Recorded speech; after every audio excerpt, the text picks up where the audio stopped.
পাহলভির নেতৃত্বে নতুন ইরান, নির্বাসিত যুবরাজের কণ্ঠে রাজকীয় প্রত্যাবর্তনের সুর। ট্রাম্পের গ্রিনল্যান্ড অভিযান ইউরোপীয় মিত্রদের গালে চড়। কেএই ভেনেজুয়েলার মির্জাপর। ইরানে হাজারো মানুষ নিহতের কথা স্বীকার করলেন খামেনি। হুমকি মোকাবিলায় উত্তর আটলান্টিকে চালকবিহীন হেলিকপ্টার চালু করল যুক্তরাজ্য।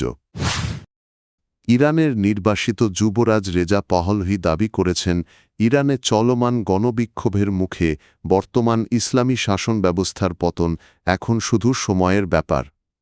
ওয়াশিংটনে এক সংবাদ সম্মেলনে ৬৫ বছর বয়সী পাহলভি বলেন, প্রশ্ন এখন আর হবে কি না নয়, প্রশ্ন হলক্ষণেই সরকার পতন হবে।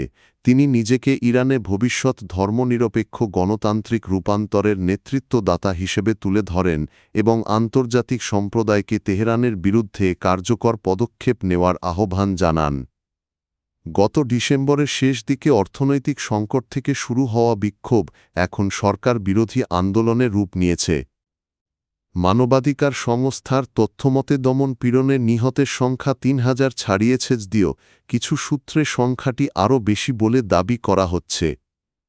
এদিকে মার্কিন প্রেসিডেন্ট ডোনাল্ড ট্রাম্প প্রথমে সামরিক হস্তক্ষেপের হুমকি দিলেও সাম্প্রতিক সময়ে ইরানে মৃত্যুদণ্ড স্থগিত করায় তেহরানকে ধন্যবাদ জানিয়েছেন। ট্রাম্পের এই অবস্থান নিয়ে পাহলভি তাকে সতর্ক করে বলেন, ইরানের জনগণের পাশে থাকার প্রতিশ্রুতি যেন রক্ষা করা হয়। সংবাদ সম্মেলনে পাহলভি আরও দাবি করেন, ইরানের বিপ্লবী গার্ড বাহিনীর নেতৃত্ব কাঠামোর বিরুদ্ধে লক্ষ্যভিত্তিক আন্তর্জাতিক পদক্ষেপ নেওয়া প্রয়োজন। পাশাপাশি তিনি বিশ্ব সম্প্রদায়কে ইরানের কূটনীতিকদের বহিষ্কার এবং ইরানে ইন্টারনেট সংযোগ পুনরুদ্ধারে সহায়তার আহ্বান জানান। গ্রিনল্যান্ড নিয়ে ডোনাল্ড ট্রাম্পের আগ্রাসী অবস্থান ইউরোপ ও যুক্তরাষ্ট্রের দীর্ঘদিনের মিত্রতায় নজিরবিহীন ফাটল তৈরি করেছে। ডেনমার্কের স্বায়ত্তশাসিত অঞ্চল গ্রিনল্যান্ডকে দখল বা কিনে নেওয়া ট্রাম্পের চাপকে ইউরোপীয় নেতারা এখন ন্যাটোর ঐক্যের জন্য সরাসরি হুমকি হিসেবে দেখছেন।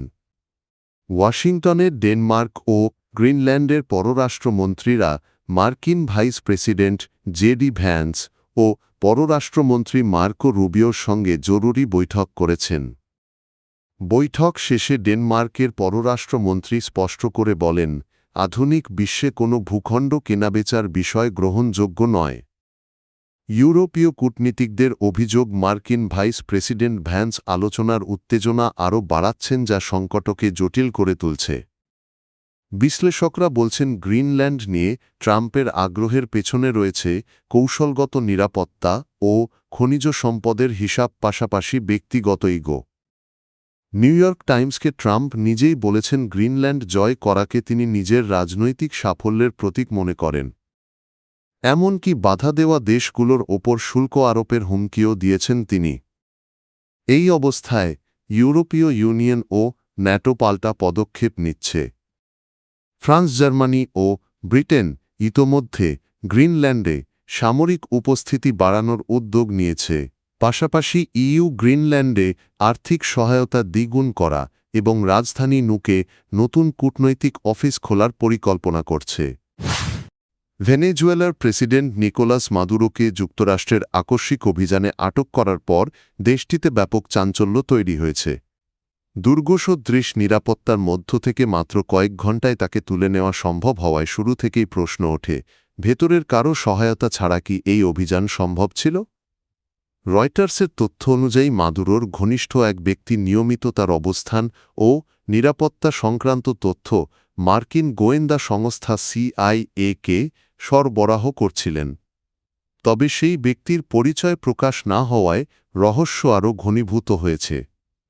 এদিকে আরেক অনুসন্ধানী প্রতিবেদনে জানা গেছে, মাদুরোকে গ্রেপ্তারের কয়েক মাস আগেই ভেনেজুয়েলার স্বরাষ্ট্রমন্ত্রী দিওসদাদো কাবেলোর সঙ্গে গোপন যোগাযোগ চালিয়ে যাচ্ছিল ট্রাম্প প্রশাসন। এমনকি অভিযানের পরও এই যোগাযোগ অব্যাহত রয়েছে।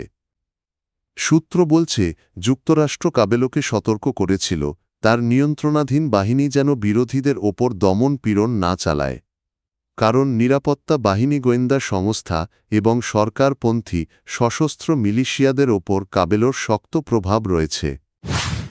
ইরানের সর্বোচ্চ নেতা আয়াতুল্লাহ আলী খামেনি প্রথমবারের মতো স্বীকার করেছেন সাম্প্রতিক দেশব্যাপী বিক্ষোভে হাজার হাজার মানুষ নিহত হয়েছেন। শনিবার এক ভাষণে তিনি বলেন, বিক্ষোভ চলাকালে বহু মৃত্যু ঘটেছে, যার কিছু ছিল অত্যন্ত নৃশংস ও অমানবিক। তবে এই প্রাণহানার দায় তিনি সরাসরি যুক্তরাষ্ট্র ও ইসরায়েলের ওপর চাপিয়েছেন। খামেনির দাবি, বিদেশি শক্তির সঙ্গে যুক্ত ব্যক্তিরাই ইরানে সহিংসতা ও হত্যাকাণ্ড সংগঠিত করেছে। মানবাধিকার সংস্থাগুলোর তথ্য অনুযায়ী সরকারি বাহিনীর দমনপীড়নে এখন পর্যন্ত নিহতের সংখ্যা ৩,০০০ ছাড়িয়েছে। তবে ইন্টারনেট প্রায় সম্পূর্ণ বন্ধ থাকায় প্রকৃত সংখ্যা আরও বেশি হতে পারে বলে আশঙ্কা করা হচ্ছে। নেটব্লকস জানিয়েছে, বর্তমানে ইরানে স্বাভাবিক ইন্টারনেট সংযোগের মাত্র ২% সক্রিয় রয়েছে। আন্তর্জাতিক গণমাধ্যমের যাচাই করা ভিডিওতে বিক্ষোভকারীদের ওপর সরাসরি প্রাণঘাতী অস্ত্র ব্যবহারের প্রমাণ মিলেছে। গত ২৮শে ডিসেম্বর অর্থনৈতিক সংকটের প্রতিবাদে শুরু হওয়া আন্দোলন দ্রুত সরকার পতনের দাবিতে রূপ নেয়। ইরান সরকার একে বিদেশি ষড়যন্ত্র বললেও মার্কিন প্রেসিডেন্ট ডোনাল্ড ট্রাম্প প্রকাশ্যে বিক্ষোভকারীদের প্রতি সমর্থন জানিয়েছেন। উত্তর আটলান্টিক অঞ্চলে বাড়তে থাকা সামরিক উত্তেজনার প্রেক্ষাপটে যুক্তরাজ্য প্রথমবারের মতো পূর্ণ আকারের চালকবিহীন সামরিক হেলিকপ্টার প্রোটিয়াস চালু করেছে। ব্রিটিশ রয়্যাল নেভি জানিয়েছে, হেলিকপ্টারটি সফলভাবে পরীক্ষামূলক উড্ডয়ন সম্পন্ন করেছে। প্রায় ৬ কোটি পাউন্ড ব্যয়ে নির্মিত এই অত্যাধুনিক ড্রোন হেলিকপ্টারটি উত্তর আটলান্টিক ও গ্রিনল্যান্ড সংলগ্ন জলসীমায় সাবমেরিন শনাক্তকরণ, সমুদ্র টহল এবং সাবমেরিন বিধ্বংসী অভিযানে ব্যবহৃত হবে।